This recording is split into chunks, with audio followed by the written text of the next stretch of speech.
Hello everyone, Radhe Radhe. तो देखिए जेठ का महीना शुरू हो चुका है, जैसे कि जेठ का महीना भी कहते हैं। तो 13 मई से ये महीना शुरू हो चुका है, जो कि 11 जून तक रहने वाला है। और जेठ के महीने में गर्मी अपने चरम पर होती है। इस समय सूर्य का तेज प्रकाश और तापमान बहुत अधिक हो जाते हैं, जिससे गर्मी का अनुभव और भी बढ़ जाता है। और इस महीने में अपने लड्डू गोपाल जी की सेवा पूजा कैसे करनी है, साथ ही क्या करे और क्या ना करे ये भी बताएंगे।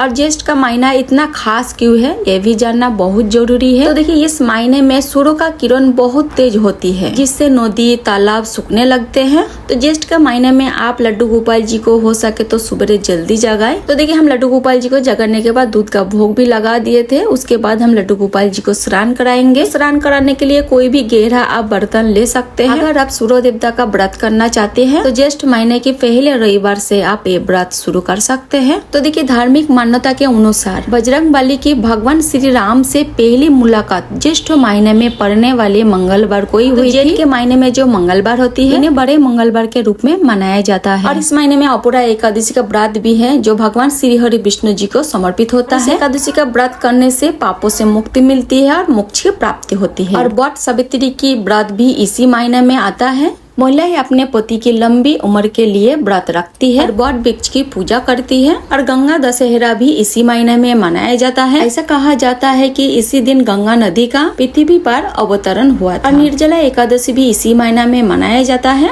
और ये सबसे कठिन व्रत माना जाता है। तो कितना कुछ खास होता है ना इस महीना में। तो इस महीना में भगवान श्री हरि विष्णु जी की, सूर्य देवता की और हनुमान जी की पूजा हमें पूरे भक्ति भाव और लगन के साथ करनी चाहिए। तो देखिए हमारे घर में भगवान श्री हरि विष्णु जी की बाल स्वरूप लड्डू गोपाल जी विराजमान है, क्योंकि इस महीने में गर्मी बहुत ज्यादा होती है। तो लड्डू गोपाल जी की खास ख्याल हमें रखना चाहिए। तो सबसे पहले बात आती है इनके स्नान की। तो आप ठंडा शुद्ध ताजा जल से आप लड्डू गोपाल जी को स्नान कराए। जल में आप गुलाब जल मिला सकते हैं या गुलाब का पंखुड़ी भी मिला के आप लड्डू गोपाल जी को स्नान करा सकते हैं। कुछ देर उन्हें पानी में रहने दें।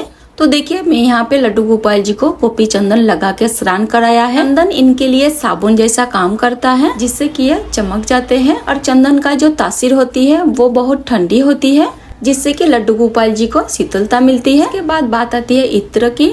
तो आप खसका, मोगरा और चमेली, चंदन का इत्र आप लगा सकती हैं। इससे लड्डू गोपाल जी को ठंडक देती है। इसके बाद बात करें वस्त्रों की, तो कॉटन की हल्की हल्की पोशाक इन्हें पहनानी है इस महीने में। हो सके तो आप इन्हें नीचे एक न्यापी पहना दे, ऊपर से ऐसे ही रहने दे बिना वस्त्र की। चंदन से उनके आप श्रृंगार कर दे। तो देखिए हम यहाँ पे लड्डू गोपाल जी को कॉटन का ही वस्त्र पहनाएंगे। वस्त्र बहुत हल्का है, हैवी वस्त्र नहीं है। और ये जो कॉटन का वस्त्र है ये आप रोजाना धुल के भी पहना सकते हैं। लड्डू गोपाल जी को हैवी वस्त्र ना पहना, भारी हैवी ज्वेलरी भी ना पहनाए, भारी भरकम मुकुट या पगड़ी आप ना पहनाए, क्योंकि गर्मी बहुत ज्यादा होती है। तो देखिए यहाँ पे हम लड्डू गोपाल जी की बहुत ही सिंपल से श्रृंगार किए हैं, बहुत ज्यादा हैवी श्रृंगार नहीं किए हैं। तो देखिए हम लड्डू गोपाल जी की बाल भी नहीं लगाएंगे। तो देखिए इस पोशाक के साथ टोपी मिला था तो हम टोपी पहना देंगे। तो हल्की सी कपड़ा या आपके पास अगर नेट के कपड़े है तो उससे भी आप पगड़ी बना के लड्डू गोपाल जी को पहना सकते हैं। तो चलिए अब हम लगाएंगे लड्डू गोपाल जी को चंदन का तिलक। तो देखिए गुलाब जल मिला के हम लड्डू गोपाल जी को चंदन का तिलक लगाएंगे। लड्डू गोपाल जी को कपार पे, हाथ पे, पैर के नीचे और गले पे चंदन आप जरूर लगाएं। तो गुलाब जल से चंदन मिला के आप लड्डू गोपाल जी को लगा सकते हैं, क्योंकि गुलाब जल की तासीर भी ठंडी होती है, तो इससे धीमे धीमे सुगंध भी आती रहेगी। तो देखिए इस तरह से चंदन लगाने से ठाकुर जी को गर्मी भी कम लगेगी। तो देखिए ज्येष्ठ महीने में हमें क्या करना चाहिए। तो इस महीने में दान पुण्य करना बहुत अच्छा माना जाता है। तो इस महीने में दान करने से भगवान श्री हरि विष्णु जी, हनुमान जी और सूर्य देवता खुश हो जाते हैं। इस महीने में क्या क्या दान करना बहुत अच्छा माना जाता है। तो पानी से भरे घड़े, पंखे, जूते, चप्पल आप दान कर सकते हैं। पानी से भरे हुए घड़ा दान करना सबसे अच्छा माना जाता है। तो जितना हो सके आप इस महीने में जल का दान कीजिएगा। तो आपके घर में कोई भी आए, जरूरतमंद हो, कुरियर वाला हो, मांगने वाले हो, आपके जानने वाले कोई मेहमान हो सकते हैं। इसके अलावा पक्षियों को, गाय को पानी आप जरूर पिलाएं। कहते हैं जल दान करने से हमारे समस्त पाप धुल जाते हैं। और जब भी आप किसी प्यासे को पानी पिलाते हैं, इससे आपको उसकी दुआएं मिलती है, जिससे कि आपके आने वाले जीवन में में आ रहे समस्या को धीरे धीरे अंत होने लगता है। तो इस महीने में आप लड्डू गोपाल की फूलों से सेवा आप जरूर करें, क्योंकि फूल भी ठंडे होते हैं। आप चाहे तो फूलों से लड्डू गोपाल जी की श्रृंगार भी कर सकती है। दिन कोई भी हो,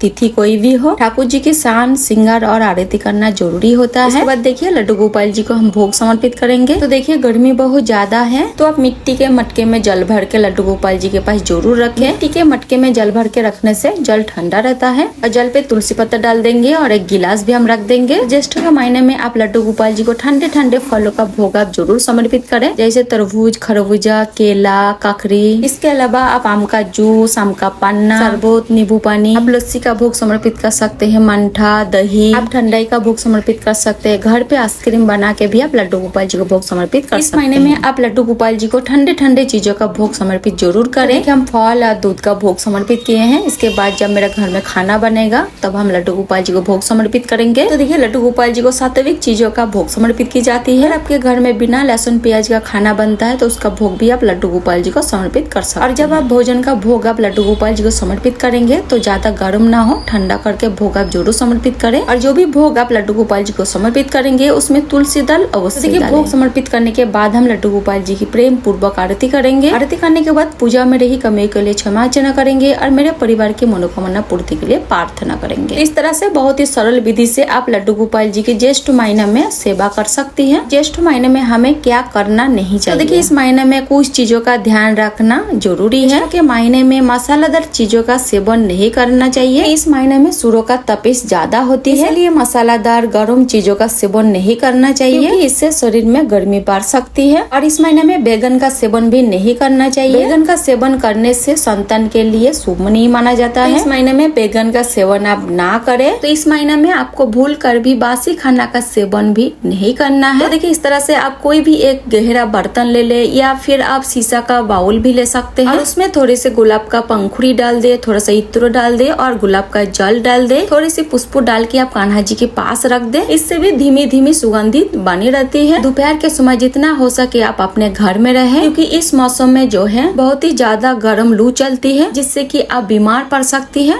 तो देखिए मई जून के महीने में बच्चों की स्कूल की छुट्टियां भी कर दी जाती हैं, क्योंकि इस महीने में ज्यादा से ज्यादा हमें धूप से बच के रहना है। तो लड्डू गोपाल जी के साथ साथ आप अपने घर के सभी सदस्यों का ध्यान रखें और अपना भी ध्यान रखें। और अगर आपके घर के आसपास छत पे, बैल्कनी में अगर आप पेड़ पौधा लगा रखी है, तो सुबह शाम दोनों टाइम आप उन्हें पानी जरूर और रात्रि में लड्डू गोपाल जी को सुलाने से पहले आप स्नान भी करा सकती है, या फिर टॉवल को गीला करके आप लड्डू गोपाल जी के शरीर को पोंछ सकते हैं, क्योंकि गर्मी बहुत ज्यादा है। इसलिए ज्येष्ठ महीने में लड्डू गोपाल जी की सेवा की वीडियो आपको कैसे लगा कमेंट करके जरूर बताना। और वीडियो अगर अच्छा लगा तो वीडियो को लाइक आप जरूर करें और इस तरह लड्डू गोपाल जी के नए नए वीडियो देखने के लिए मेरे चैनल को सब्सक्राइब आप जरूर करें। फिर मिलते हैं किसी और वीडियो के साथ, तब तक के लिए राधे राधे, जय श्री कृष्णा।